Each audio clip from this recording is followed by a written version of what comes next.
ఏదైతే జోన్స్ ఏర్పాటు చేసి దానికి అనుగుణంగా మల్టీ జోన్ ఏర్పాటు చేసుకుంటే మన శాశ్వత ప్రాతిపదికన నిరుద్యోగ యువత ప్రధానం. అయిపోయింది సార్. అందరికంటే కొన్ని నష్టపోయేది మా మారుమూల ప్రాంత మంత్రి లాంటి ప్రాంత నిరుద్యోగ యువత అని చెప్పని మీ దృష్టి పట్టుకొస్తారు గౌరవ మంత్రి గారు, వాళ్ళని దృష్టిలో పెట్టుకోండి సార్. ఓకే, కవిత గారు. అధ్యక్ష, 317 మీద మీరు క్వశ్చన్ని చర్చలాగా చేశారు, చాలా సంతోషం అధ్యక్ష. మంచిగా మీరు మాట్లాడుతుంటే కూడా నాకు చాలా సంతోషం అనిపిస్తుంది. ఆనాడు తెలంగాణ రాష్ట్రం ఏర్పడ్డ తర్వాత చిన్న జిల్లాలు చేసుకొని జిల్లాలో అత్యంత పేదరికంలో ఉన్న వాళ్ళందరినీ కూడా బాగు చేసుకోవాలనే సదుద్దేశంతో చిన్న జిల్లాలు చేసుకున్నాం అధ్యక్ష.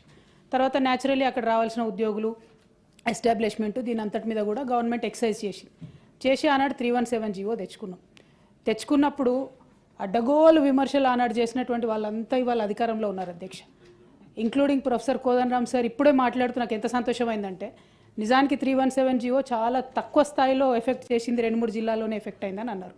కానీ ఆనాడేమో అట్లా మాట్లాడలేదు, యావత్ తెలంగాణలో ప్రతి ఒక్కరు బాధపడుతున్నారు అన్నట్టు మాట్లాడారు. నేను ఒకటే రిక్వెస్ట్ చేస్తా ఉన్నా అధ్యక్ష, రైట్, మా వల్ల మిస్టేక్స్ అయి ఉండొచ్చు, ఇవాళ మేము అధికారంలో లేము, ఆ మిస్టేక్స్కి ఫలితంగా మీరు అధికారంలోకి వచ్చి 1 ఇయర్ అయింది కదా, ఇప్పటికి కూడా సమస్యలు చెప్తే ఎట్లా అధ్యక్ష? సొల్యూషన్ చెప్పండి, ఇప్పటికి సొల్యూషన్ చెప్పండి. 317 దాకా కాకుండా ఎట్లా చేస్తారు అది చెప్పండి. అది చెప్పకుండా 317 అట్లయింది ఇట్లయింది అని అంటే ఎట్లా? మేము రిక్వెస్ట్ చేసేది ఒకటే అధ్యక్ష, ఎస్ కొంతమంది ఉపాధ్యాయులకు ఇబ్బంది జరిగింది, కానీ చారిత్రాత్మకంగా జరిగేటటువంటి కొన్ని నిర్ణయాలు, విధానపరమైనటువంటి నిర్ణయాలు, మీరు 31 జిల్లాలు ఏర్పాటు చేసుకుంటే 31 జిల్లాల కేంద్రంగా కాకపోతే జీవోలు పాత జిల్లాల పరంగా ఎట్లా చేస్తాం సార్? మన కేంద్ర ప్రభుత్వం నుంచి సింక్రనైజేషన్ ఎట్లా అవుతుంది అంటే తమరు సీనియర్ సభ్యులు సార్, నేను మిమ్మల్ని పర్సనల్గా తప్పు పట్టాలన్నది నా ఉద్దేశం కాదు.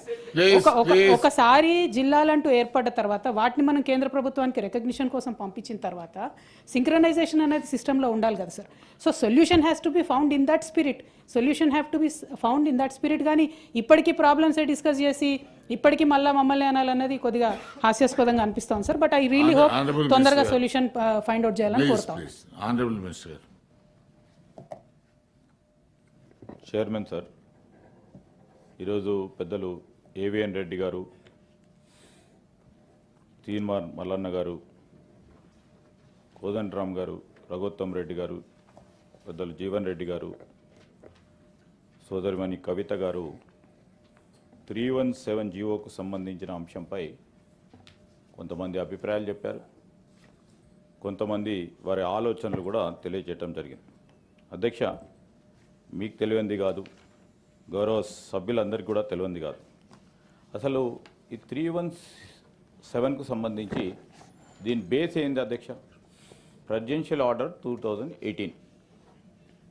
జోనల్కు సంబంధించిన అంశం వచ్చే వరకు సరే, అది శాస్త్రీయంగా జరిగిందా అశాస్త్రీయంగా జరిగిందా, స్థానికత గురించే పోరాటం చేసి ఆ స్థానికతకు సంబంధించిన అంశం విషయంలోనే తెలంగాణ రాష్ట్రం ఒక ప్రధానంగా ఏర్పాటు కావటం జరిగింది, అందరికి కూడా తెలుసు. కానీ స్థానికతను కోల్పోతా ఉన్న సందర్భంలో ఇంతకుముందు పెద్దలు చెప్పారు, ఏవిఎన్ రెడ్డి గారు, తీన్మార్ మల్లన్న గారు చెప్పినట్టు వేలాది మంది ఆందోళనకు గురైనారు.